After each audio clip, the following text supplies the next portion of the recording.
Umat-umat semua, selamat malam Jumat. Masih berjumpa lagi dengan channel kesayangan kalian semua, Susan Araya.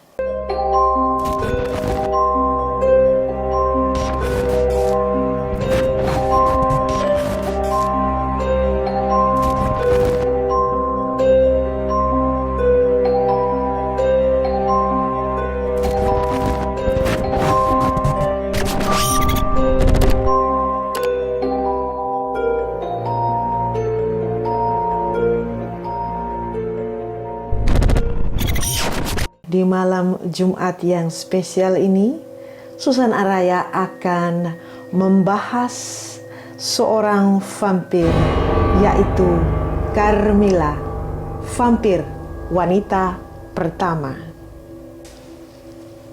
Mendengar kata vampir, dalam benak kita pasti terbayang sosok pria Eropa yang pucat, berjubah hitam, berambut klimis disisir ke belakang, bertaring panjang dan berwajah tampan, tinggal di kastil atau kediaman bangsawan. Mencari mangsa untuk dihisap darahnya pada malam hari, dan saat siang hari tidur di peti mati karena takut pada sinar matahari. Ia juga paling takut dengan salib, bawang putih, dan mawar liar. Cara memusnahkannya pun harus memakai cara-cara khusus, yaitu ditusuk jantungnya dan dipenggal lehernya agar tidak bisa bangkit kembali. Ciri-ciri ini sudah menjadi pedoman pervampiran. Namun citra ini tak muncul begitu saja. Pada tahun 1897, Bram Stoker, seorang penulis Irlandia, menerbitkan novel berjudul Dracula, bangsawan vampir dari Transilvania. Vampir Dracula makin terkenal setelah menjadi inspirasi film bisu berjudul Nosferatu yang dirilis pada tahun 1922. Dracula dianggap sebagai prototipe vampir yang menjadi landasan penciptaan tokoh-tokoh vampir dalam kebudayaan pop selanjutnya. Apabila Count Dracula menjadi model tokoh-tokoh vampir laki-laki, maka ada pula sesosok vampir yang menjadi prototipe vampir wanita. Vampir itu bernama Carmilla. Ya, Carmilla adalah tokoh vampir dalam novel Sheridan Le Fanu yang diterbitkan pada tahun 1872. Dan novel inilah yang menginspirasi Bram Stoker dalam menciptakan Count Dracula. Nah, kali ini saya akan mendongeng tentang kisah Carmilla. Namun sebelum itu, ada baiknya saya ceritakan secara singkat sejarah vampir. Vampir adalah cerita rakyat yang sudah berkembang lama di wilayah Balkan dan Eropa Timur. Sekitar abad ke-18, kematian-kematian yang misterius di sana mengakibatkan histeria massa.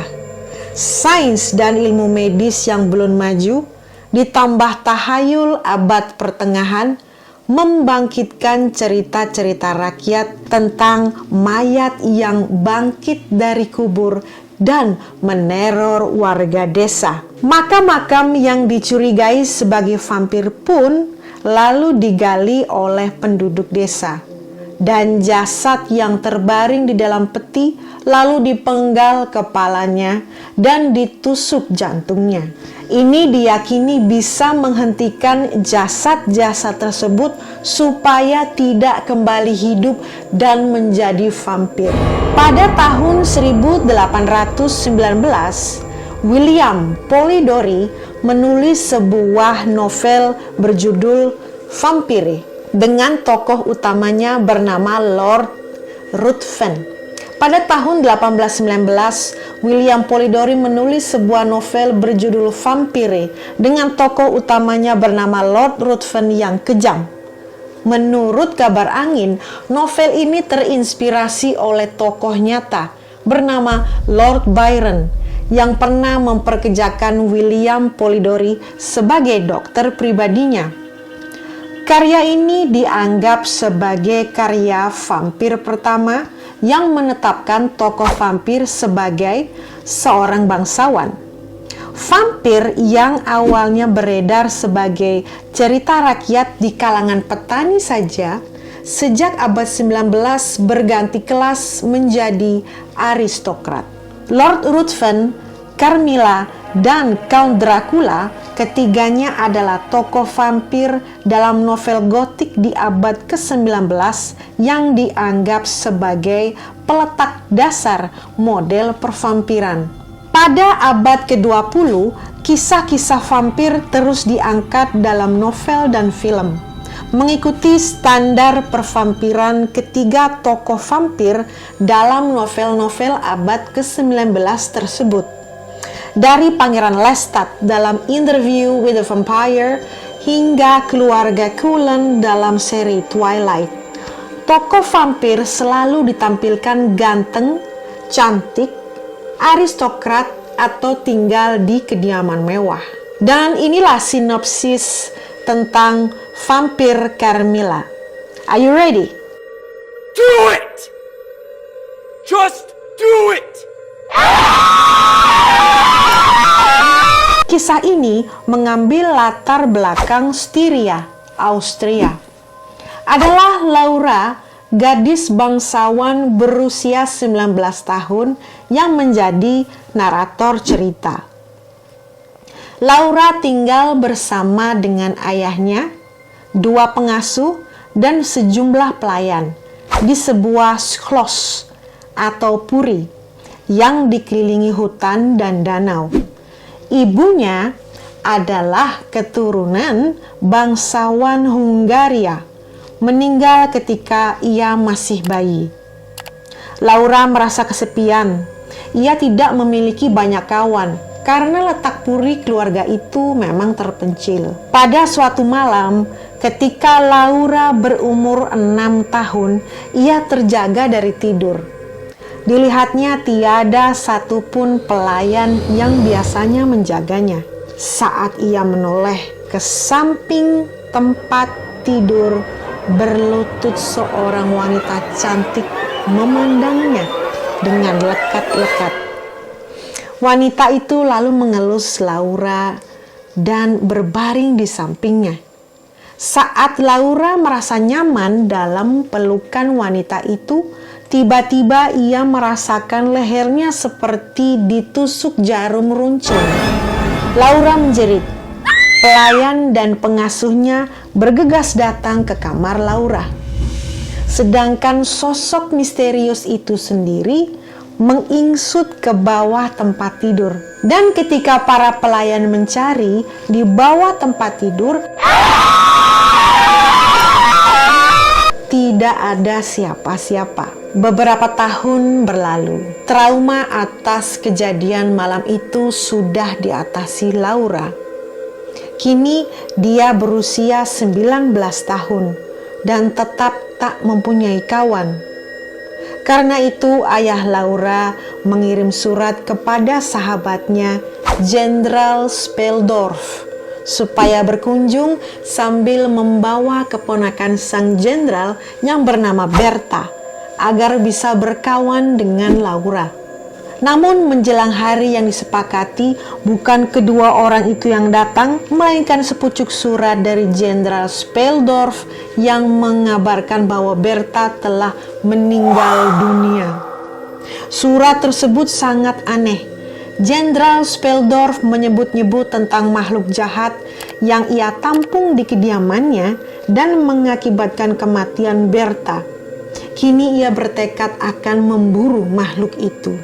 Saat Laura dan ayahnya tengah berjalan-jalan menikmati malam, tiba-tiba terdengar suara derap tapak kuda diikuti bunyi hantaman keras.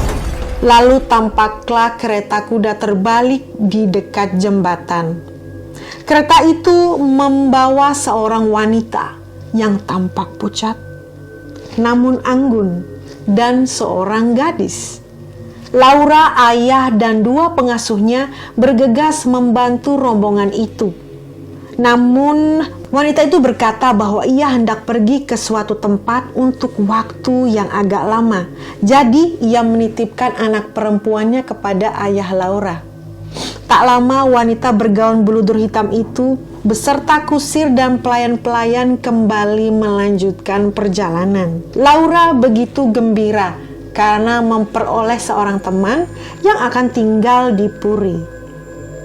Carmilla dirawat dengan baik dan diistirahatkan di kamar tamu yang indah.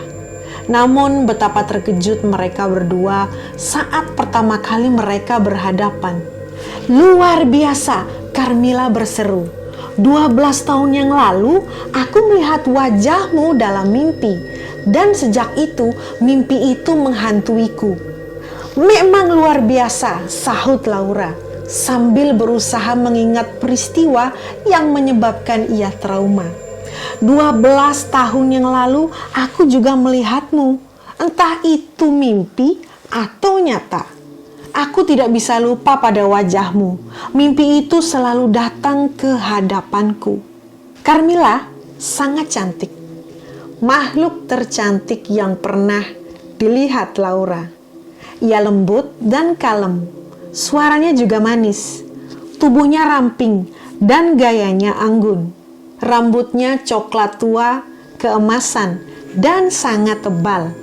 Matanya besar dan berwarna gelap. Namun Carmilla sangat lesu. Badannya begitu lemah dan bicaranya terdengar melankolis. Carmilla tidak mau tidur ditemani siapapun. Ia selalu mengunci pintu. Ia juga tak mau bercerita tentang asal-usul dan keluarganya. Hanya sedikit yang ia katakan bahwa keluarganya adalah bangsawan yang garisnya sudah sangat tua. Dan kediaman mereka berada di arah barat. Tabiatnya juga sangat aneh. Ia selalu bangun di atas jam 1 siang. Ia tidak pernah berdoa dan selalu melewatkan doa bersama. Setelah bangun, ia minum secangkir coklat, tapi tak mau makan apa-apa. Dan terkadang, ia bersama Laura berjalan-jalan sebentar ke desa, namun Carmilla selalu kelelahan. Suatu sore, saat sedang berjalan-jalan, mereka dilewati iringan petani pengantar jenazah. Dan untuk menunjukkan rasa hormat, Laura turut menyenandungkan himne pemakaman. Carmilla menghardik Laura dengan sangat marah karena senandung itu membuat ia gelisah. Himne yang dilantunkan oleh para pengiring jenazah terus terdengar samar-samar. Carmilla menangis. "Pegangi aku, pegangi aku," kata Carmilla bergetar. Laura yang keheranan lalu mengajaknya pulang. Malam itu, tukang restorasi lukisan datang ke Puri sambil membawa lukisan-lukisan lama milik keluarga Laura yang baru direstorasi. Lukisan-lukisan kuno yang semula kotor kini telah kembali terang seperti baru.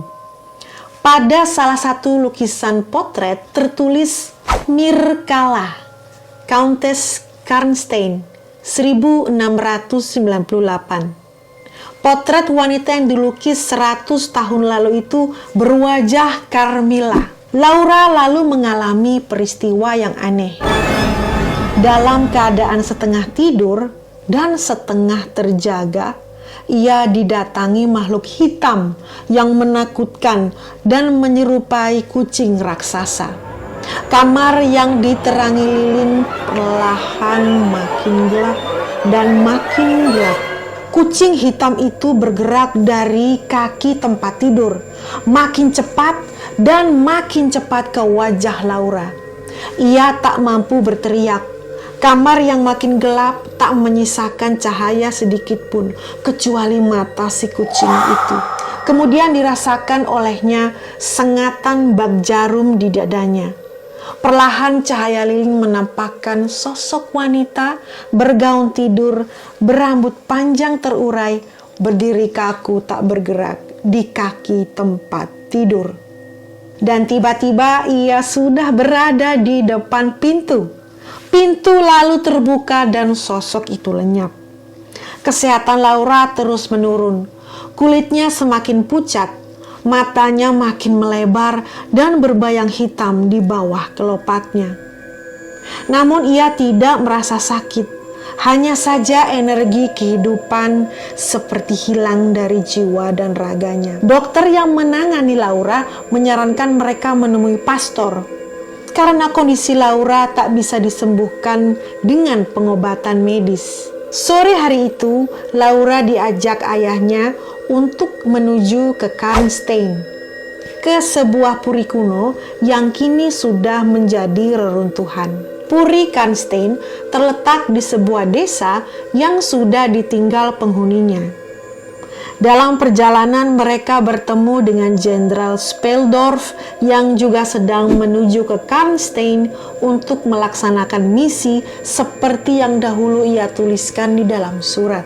Jenderal Speldorf menceritakan sosok bernama Milarka, seorang gadis yang dititipkan ibunya pada sebuah pesta yang ternyata kemudian menyebabkan kematian Berta.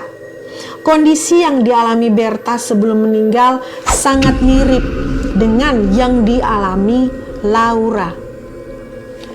Di Karnstein mereka bertemu dengan seorang tukang kayu. Ia berkisah desa itu dahulu diganggu oleh mayat-mayat hidup, dan setelah banyak penduduk meninggal dengan tidak wajar, orang-orang desa menggali makam-makam yang dicurigai, memenggal kepala jasad di dalamnya, menusuknya dengan kayu dan membakarnya. Namun semua terlambat. Desa itu akhirnya ditinggalkan. Makam bangsawan Karnstein, yaitu Countess Mirkala, telah dipindahkan dan tidak diketahui letaknya. Carmilla menyusul rombongan Laura ke reruntuhan Karnstein. Saat ia tiba di sana, Jenderal Speldorf melihatnya dan spontan berteriak. Dia langsung menyerang Carmilla. Carmilla sangat terkejut dan sempat mengelak, menghilang tanpa jejak. Itu Milarka, dan ia juga yang dahulu dikenal sebagai Mirkala, Countess Karnstein. Tapi ia Carmilla, sahut Laura, dan perlahan ia menyadari apa yang tengah terjadi. Carmilla adalah vampir.